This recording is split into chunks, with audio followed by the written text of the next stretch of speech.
Olá, eu sou Thaís Rocha e está começando mais um episódio do Colin Quem Entende, o podcast onde eu converso com especialistas convidados e a gente compartilha reflexões, ferramentas e experiências para tornar a jornada universitária mais leve, consciente e cheia de sentido.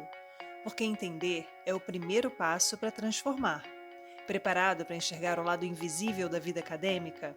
Então cola com a gente! Não é raro a gente ver na mídia, né, informações sobre professores adoecendo mentalmente por conta da pressão no trabalho, da falta de acolhimento, excesso de cobrança. Enfim, mais uma vez, nenhuma novidade, né, nada de especial, diferente de outras profissões, mas pensando em termos de instituição, eu percebo uma diferença bastante marcante se a gente comparar uma instituição pública e uma instituição privada de ensino. Não que o professor que trabalha na instituição pública ele possa chegar lá, simplesmente se acomodar e tocar de qualquer jeito, porque teoricamente ele tem menos risco de perder o emprego. Mas eu já vi situações muito delicadas em instituições privadas em que existe um desmerecimento mesmo do mérito daquele professor. E aí a pessoa se vê numa condição de precisar continuar trabalhando dentro daquele lugar que não percebe o valor que ela tem. Dentro de uma carreira de 40 anos, vão existir momentos em que você não está bem, em que você não vai ser capaz de entregar o seu melhor, em que você não vai cumprir determinadas metas. Né? Você tem, às vezes, seus pais que estão adoecidos, o seu filho que tem um problema de saúde, você mesmo tem um problema de saúde, né? Ou questões emocionais, de relacionamentos, enfim. Então, são tantas questões ali ao longo de uma carreira que seria muito interessante que as instituições tivessem esse olhar mais humanizado para os seus funcionários. Né? Porque, no final das contas, o que constrói o nome da universidade não é a gestão em si, são todas aquelas pecinhas que estão ali na base fazendo aquela máquina rodar, né? Então, como é que você percebe, assim, que as próprias instituições de ensino, né, que caminhos elas poderiam tomar, ou que olhar elas poderiam tentar desenvolver para evitar o adoecimento do docente e incentivar para que a pessoa possa entregar o seu melhor? Eu lembro que recentemente eu li um livro muito interessante falando numa situação empresarial. Chegaram à conclusão de que o funcionário não entrega o seu melhor por culpa do seu gestor direto, muitas vezes. Aquele funcionário que tem o potencial, que tem todas as ferramentas para entregar o seu melhor, às vezes ele escolhe não entregar o seu melhor porque o seu gestor não reconhece, não incentiva, não estimula, não acolhe. Então, assim, existe todo esse jogo, né, dentro do contexto. Olha, isso é um ponto importantíssimo que você traz, e a gente hoje vê muita literatura, né? Muitos livros, muitos manuais, muito voltados para a empresa, né? Mas a gente tem que pensar que dentro da universidade essas coisas acontecem. Então eu costumo dizer que o professor não adoece sozinho. Ele adoece dentro de um sistema e usando uma palavra hoje que está sendo muito debatida, dentro de um sistema tóxico, né? Um sistema que muitas vezes não olha para ele e busca só os resultados dele. Então eu acho que a universidade ela tem uma grande culpa, seja a pública como quanto a privada. A pública também vai para um outro extremo muitas vezes. Muitas vezes o professor dentro de uma universidade pública também se senta num lugar comum e confortável para ele, que também é dentro de uma memória de uma universidade. Nós, no Brasil, eu costumo dizer que a gente fala muito, compara muito o Brasil, mas a Universidade do Brasil ainda é uma coisa muito nova, muito nova. Então, assim, se comparando com países, né, da Europa e do próprio Estados Unidos. A gente ainda tem uma prática de universidade que a gente importa modelos, mas muitas vezes a gente também se acomoda dentro daquela história que a universidade traz. Então, a famosa universidade pública, ela traz uma estabilidade. Você para sair da universidade pública, você tem que fazer alguma coisa muito ruim, né? Para que você possa ser exonerado de um cargo. Agora, por um outro lado também, muitas vezes a própria universidade, dentro da sua reitoria, também senta dentro seus departamentos, das suas coordenações, senta naquele modelo de que a gente não tem recurso, ninguém aqui é patrão, e muitas vezes o professor também, né? Escolhe o que ele vai fazer, né? Muitas vezes ele também reproduz um discurso de 10, de 20 anos atrás, então também muitas vezes é um ambiente tóxico. E a universidade particular, ela tem a cobrança da sociedade, do salário direto, do resultado direto. Então, ela também tem que ter um olhar sensível que, quando o professor não é ouvido e não é valorizado, ele também não vai entregar igual ao o livro que você leu, quando você tem dentro de uma equipe potenciais diferentes que poderiam ser muito mais desenvolvidos quando você é um líder que intimida. Porque às vezes o reconhecimento, Thaís, ele não passa só pelo financeiro, ele passa pelo respeito a você. Porque o financeiro é uma consequência que você acaba tendo quando você está bem. O seu retorno, ele aparece e aparece também para a universidade, quando o professor está muito mais produtivo, ele está se sentindo muito mais valorizado, e às vezes a valorização não parte por uma gratificação extra, mas parte por um conhecimento. Então, aonde que eu acho que as universidades podem olhar, tanto a pública quanto a privada? Mas vamos pegar a privada aqui, que por causa de uma avaliação, muitas vezes ele chama o professor e fala exatamente como você trouxe aqui. Primeiro, ele tem que saber falar. Ele tem que saber ler uma avaliação com um filtro, porque o aluno também se vinga muito do professor na hora da avaliação. Então, tem que saber também, muitas vezes, ler aquilo como um filtro, mas também valorizar algumas coisas que se repetem naquela avaliação, porque também tem professores de várias gerações que muitas vezes também banalizam a avaliação, né?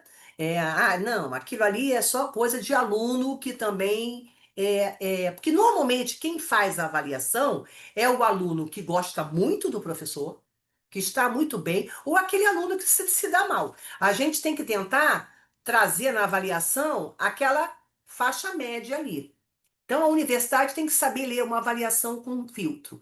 Na hora de apontar alguma coisa com o professor, é tentar entender que muitas vezes, ouvir o professor, o que que aconteceu?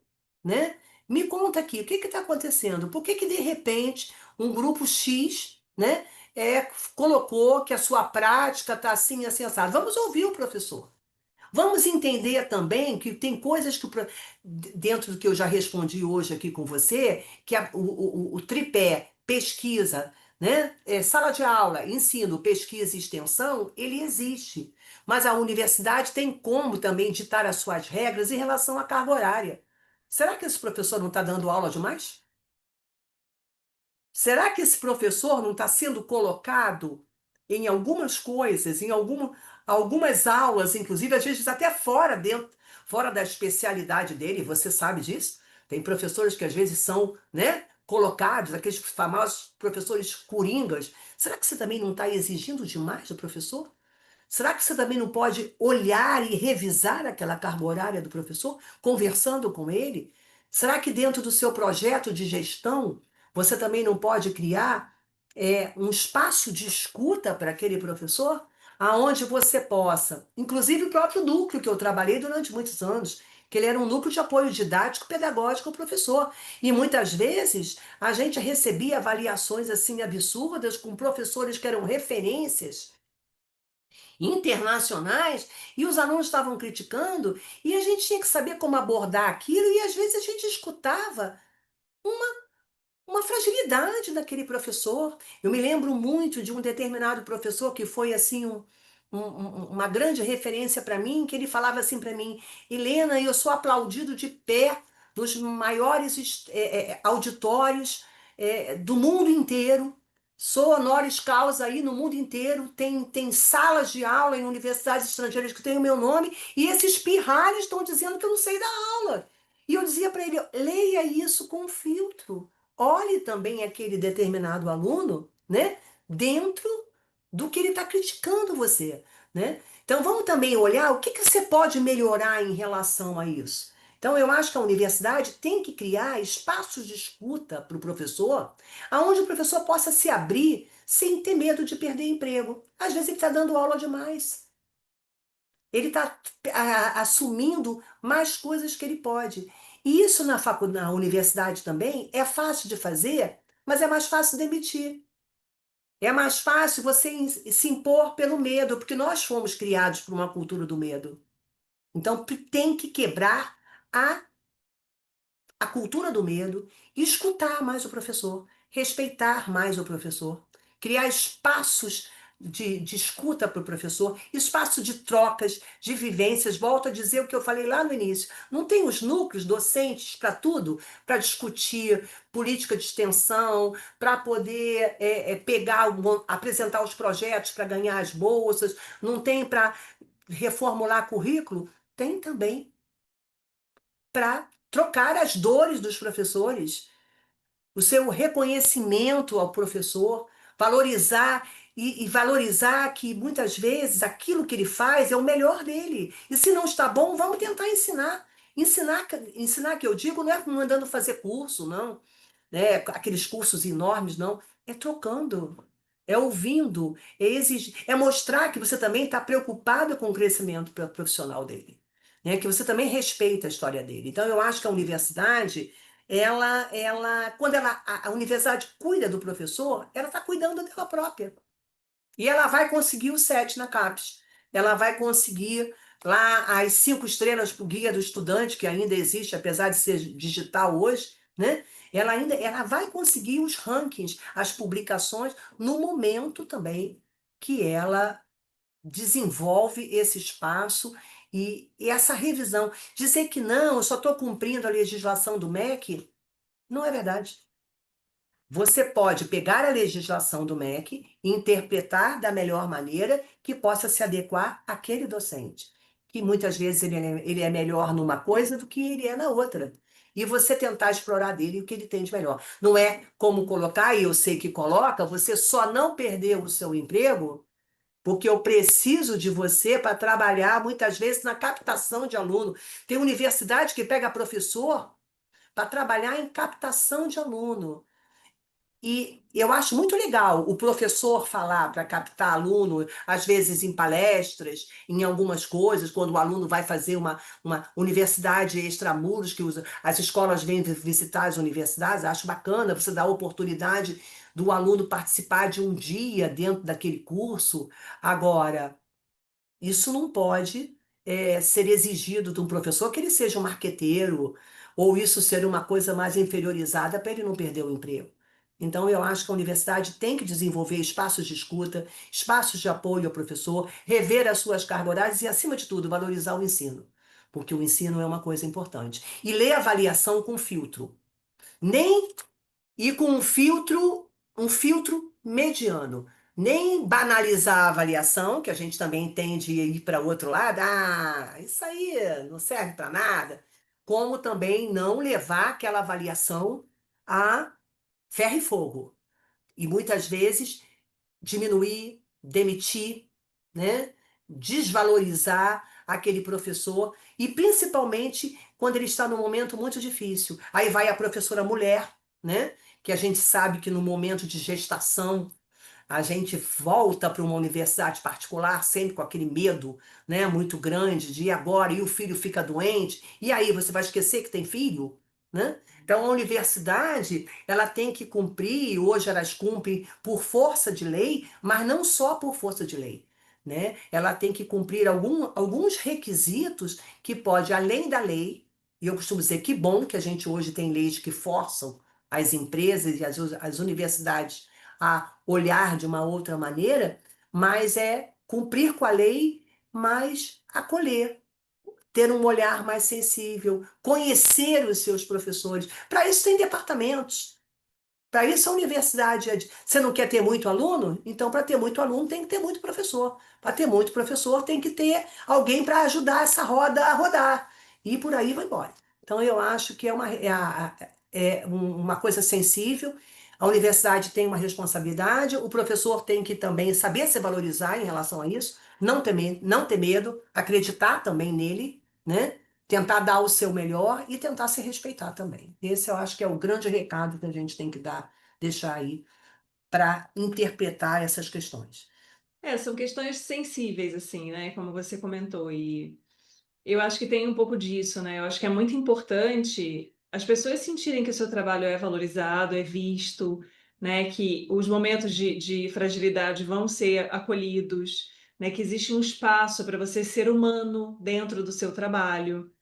E essa valorização, ela vem exatamente desse conhecimento, né? Do seu chefe direto, seja um chefe de departamento, seja um coordenador de curso, dele te conhecer de fato, dele ter essa curiosidade de saber quem você é, o que você faz, quais são as suas habilidades, quais são as suas fragilidades, né? Onde está aquele ponto que você pode melhorar e fazer um feedback produtivo, assim, né? Construtivo, né? Você ter aquela possibilidade de ter uma pessoa que olha uma avaliação em que você não foi tão bem cotado pelos alunos e diga, olha, a gente entende que existe o aluno que quer a retaliação, que quer a vingança, e existe o aluno que de fato percebeu ali que a forma como você está fazendo pode ser melhorada. E a gente tem que achar esse caminho do meio. Então, isso tudo é muito importante, assim. Eu acho que são muitos contextos diferentes, né? Assim como quando a gente conversou sobre alunos, a gente falar sobre docentes também são contextos múltiplos, mas, de toda forma, é necessário essa visão, essa humanização do professor,